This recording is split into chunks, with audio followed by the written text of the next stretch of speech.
నరసరావుపేట దగ్గర ఒక సంస్థ ఐపీ పెట్టేసింది, 200 కోట్ల రూపాయలు నష్టం.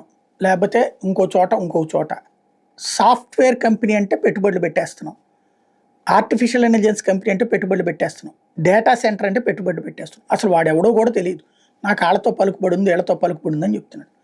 డబ్బులు ఉన్నటువంటి వాడు వాడొచ్చి పెట్టుబడి పెడతాడు, కానీ మనందరి పెట్టుబడులతో సంస్థ పెట్టినటువంటి వాడు ఎట్లా సస్టైన్ అవుతాడు? ఏ విధంగా సంస్థ నడుపుతాడు?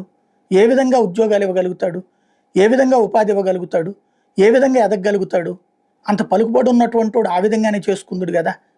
ప్రస్తుతం మనం ఆలోచించాల్సిన, మన దగ్గర డబ్బులు ఉంటే ఎక్కువైపోయినాయి అనుకుంటే ఏం చేయాలో తెలియకపోతే ఎక్కువ లాభాలు ఆశించద్దు, ఎక్కువ వడ్డీలు ఆశించద్దు, తీసుకెళ్ళి ప్రభుత్వ బ్యాంకులో పెట్టండి లేదా పోస్టల్ డిపార్ట్మెంట్లో పెట్టండి.